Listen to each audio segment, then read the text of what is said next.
Hace muchos años en Jiménez, Chihuahua, por el rumbo de Colonia Búfalo. En aquel tiempo para llegar a ese lugar se hacían 2 horas, hora y media. No está lejos, pero estaban infames los caminos. Cuando estaba arregladito el camino, que era allá cada y cuando, en media hora, en 40 minutos llegabas, a lo mejor 1 hora. Ahorita en 20 minutos llegas, en 15, hay carretera, pero en aquel tiempo no. Y se rumoraba que por aquel rumbo había personas que se cambiaban de forma. Se rumoraba que existía ese tipo de seres. A veces se dejaban ver. Lo que pasa es que por aquellos caminos ya en la noche casi nadie transitaba, muy difícilmente. La gente que iba a Colonia Búfalo y la que venía de Búfalo a Jiménez evitaba transitar por aquellos lugares en la noche debido a la serie de ruidos que se escuchaba. Se escuchaba algo más o menos así.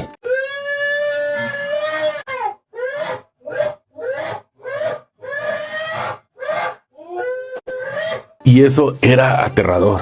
Ahora que nosotros tenemos conocimiento, sabemos que eso es más o menos el ruido que produce el pie grande. No sabemos si en ese lugar, que siempre ha existido el pie grande aquí en Chihuahua, pero no sabemos si el llamado que estaban escuchando era de pie grande o era algún otro tipo de críptido. Bueno, para no hacerla muy larga, toda esa zona se ha escuchado ese tipo de grito aterrador.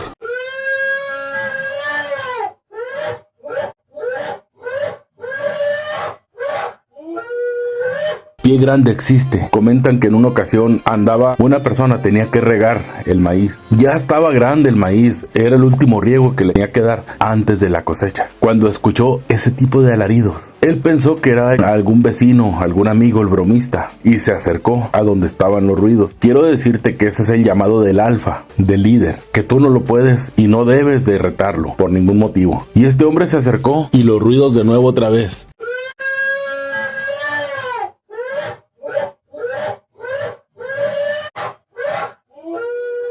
Platica que él estaba desesperado porque no sabía qué es lo que los estaba ocasionando, pero cuando se acercó vio un ser enorme, poquito más de 2,5 metros, que estaba emitiendo los sonidos. Él gritó antes de verlo queriéndolo imitar, porque había un vecino del rancho que era muy bromista. Entonces él se acercó, hizo el grito y prendió la lámpara, la linterna. Traía muy buena lámpara en ese tiempo y dice que francamente se asustó. Salió corriendo, dejó que se tirara el agua. Cerquita del rancho estaba el pozo, de pasada llegó y lo apagó y vámonos a encerrarse. Llega el patrón otro día y le dice: oye, ¿qué pasó? ¿No regaste? Inclusive apagaste el pozo, ya le contó él. El patrón no lo creía. ¿Por qué? Porque el patrón casi nunca se quedaba en la noche. El muchacho le dijo claramente: ¿sabe qué, patrón? Yo ya no voy a trabajar. No puedo seguir, dijo. Desde que vi esto, ya no puedo seguir con usted. Es algo demasiado fuerte para mí. Dice: pero ¿cómo sabes qué es? No, el problema es que no sé qué es. Dice: es muy grande, huele muy feo, grita. Y ahorita, temprano, fui con mi papá, fueron juntos, dice, y uno de mis hermanos, y encontramos huellas ahí junto al maíz. Algo hizo destrozo. Entonces, lo que pasa es que no debe de retar a ese tipo de seres. Cuando tú le contestas el grito, es como si lo estuviera retando. Eso nunca se debe hacer. Déjalo que grite, y cuando está gritando es porque está reclamando su territorio. Pues ya tuvieron que regar de día. El patrón tuvo que regar porque aquel muchacho ya no se atrevió. Y le dijo en la tarde: ¿sabe qué, patrón? Yo me voy para el pueblo. Lléveme mis cosas. Se quedó ahí 2 noches más y tuvo que irse. Luego, posterior a eso, el patrón se quedó a vivir un tiempecito, queriendo demostrar que no había tal ser por ahí. Vuelvo a repetir, era el último riego que iban a darle al maíz. Pero ellos tenían más cultivos. Eran los últimos cultivos que tenían que hacer antes de que llegara el invierno. Tenían que regar. Y el patrón se quedó en la noche.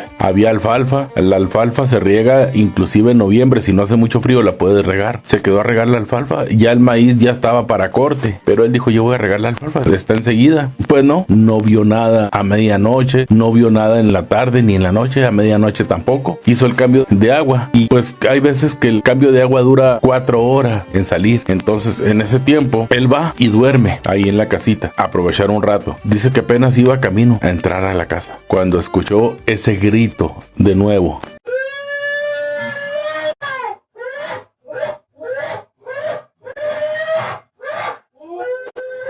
Entró rápido, ya no sabía qué hacer, ya no sabía cómo actuar. ¿Por qué? Porque todo se le estaba cayendo a pedazos. ¿Cómo que existía algo ahí que hiciera ese ruido? En aquel tiempo no había celulares. Los celulares no existían. Comentan las personas que platicaron con él. Yo lo conocí, pero nunca platiqué con él. Yo no tuve el trato. Platican las personas que llevaban buena relación con él, que estaba muy asustado. Inclusive ya no salió en toda la noche. Fue hasta otro día, ya no acabó de regar, esperó, porque él le culpaba a que antes de tener el maíz no se escuchaban esos ruidos, que se escuchaban única y exclusivamente cuando ya el maíz estaba grande. A eso le echaba la culpa. Entonces, en cuanto cosecharon el maíz, dijo, ya, esto ya pasó. Pero andaban cosechando con una trilladora y se dieron cuenta, por causa del operador de la trilladora, que había áreas adentro del maíz que estaban vacías. Es decir, estaba la planta, pero sin el elote. Y eran áreas grandes, varios rincones. No en la orilla te veían sus elotes completos, pero entrabas 4 metros, 5, y ya faltaba mucho elote. Le preguntó el operador que si había sido la persona que vivía antes ahí. Le dijo no,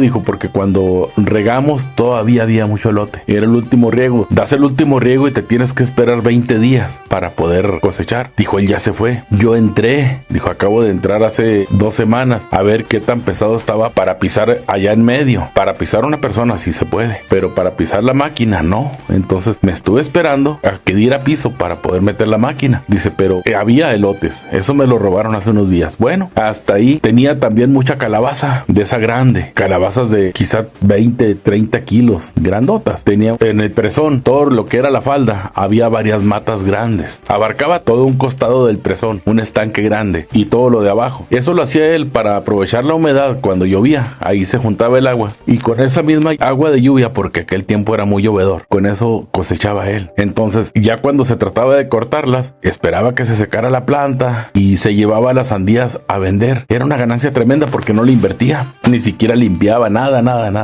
Pues resulta que cuando fue a revisar en una de las ocasiones, estaba muy pisoteado y faltaban casi la mitad del fruto. Bueno, por ahí tenía él también unos borregos que había llevado y le había hecho un corral a espaldas de la casa. Y en la noche escuchó los ruidos de los borregos, bramaban. Pero el borrego brama a todas horas, a todas horas. Si te ve salir, brama como si fuera con hambre, muy diferente a la cabra o chiva, muy diferente. El borrego siempre va a traer hambre, siempre te va a hacer un como de alerta, pero es porque quiere comer, siempre quiere comer. Entonces él escuchó, pero dice, ha de haber pasado algo, vieron pasar algún animalito y se pusieron a hacer escándalo. Pues en la mañana le faltaban 2, tenía como unos 5 o 6, le faltaban 2, y ya mejor lo que hizo fue vender el rancho. Definitivamente dijo, esto no es para mí, algo pasa. En aquel lugar, aún a la fecha, hay muchos avistamientos, muchísimos avistamientos. La gente donde hay esos avistamientos ya no sale de noche. Ahora ha cambiado mucho porque la población ha crecido y hay mucha gente armada, pero aún así, como que ese famoso pie grande como que sabe. Por aquel lugar existen áreas donde hasta la fecha hay mucha vegetación, hay muchos mezquites grandes y son montes completos. Ahí en ese lugar hay vacas de monte, la gente las cría. Se le llama terreno de agostadero, precisamente porque ahí es donde el ganado va a comer. Hay lugares con agua. A pie grande, mientras haya alimento y agua, no importa que sea semidesértico. Lo han visto de muchos tamaños, pero cuando estás ahí en la casa adentro, hay casas muy sencillitas que él pudiera meterse y hacer un desastre. No se mete, pero los gritos de él cuando es el alfa, posiblemente creen que sea porque anda otro macho por ahí queriéndose meter al territorio. Entonces es cuando escuchan esos gritos. La verdad, ahorita para escucharlos están bien sencillo, pero imagínate medianoche afuera, en el monte, sin armas, sin defensa, y escuchar algo tan hermoso como esto.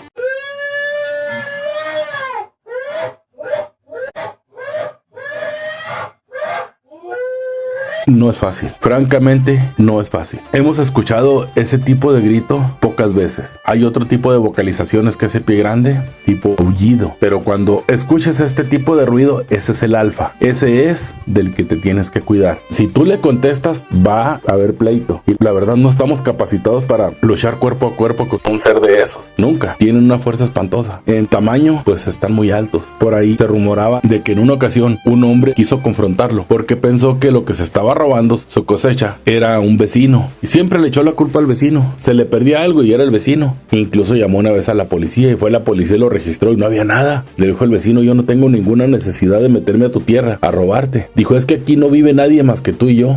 ¿Y eso qué tiene que ver? A mí se me han perdido cosas y no te echo la culpa a ti. Bueno, aquel hombre tomó unos días para vigilar de noche porque iba a cosechar y no quería que su vecino le robara. Pues sí agarró al ladrón, sí lo llegó a ver, pero era un ser de estos Entonces, él lo único que traía en la mano era un machete, que yo no entiendo para qué, porque de todas maneras, con un machete, si le vas a dar a una persona, va a haber problemas grandes. La vas a mutilar o la vas a acabar con ella. Pero cuando vio aquello, dicen que soltó el machete y se desmayó. Se desmayó, ahí se quedó en el camino. Él andaba cuidando cerquita del rancho de su vecino. En la mañana pasó el vecino y lo vio tirado y fue y lo despertó. Y aquel hombre bien asustado y le pidió disculpas a su vecino. Le dijo, ¿sabes qué? Perdóname, pero ¿por qué estás aquí tirado en el piso? ¿Qué te pasó? Dijo, mira, la verdad yo pensaba que eras tú. Creía que eras tú. Y luego dijo, pues estuve bastante parte de la noche cuidando a ver si llegabas a robar. Y escuché que andaba entre el maíz alguien. Y me traje el machete. Y le grité, sal, aquí te estoy esperando. Y sí salió. Pero en cuanto salió, solté el machete y hasta ahí supe. Yo pensé que había corrido. Dice, está gigante. Muy peludo, muy feo. Me gruñó, dice, pero no me hizo nada. Y hasta la fecha, la mayoría de los avistamientos que ha habido son sin violencia. No trates de provocar a ese ser. Es mi consejo, no trates de provocarlo. Y si escuchas su llamado, evita hasta lo imposible por tener algo que ver con él. ¿Por qué? Tú no puedes interferir en su vida. No lo retes. Le imitas el sonido, lo estás retando. De macho a macho alfa, dicen que las peleas son a muerte. Porque ellos defienden territorios también. Ponen marcas. Cuando un macho cruza el territorio, hay problema. Entonces, cuando ellos sienten que hay problema, que anda otro macho por ahí cerca, hacen ese tipo de llamado. Si lo escuchas, retírate. Déjalos que hagan lo que tienen que hacer. Te va a durar 2-3 días el problema y entre ellos lo arreglan. No intervengas. Vuelvo a repetirte, si escuchas esto, no intervengas.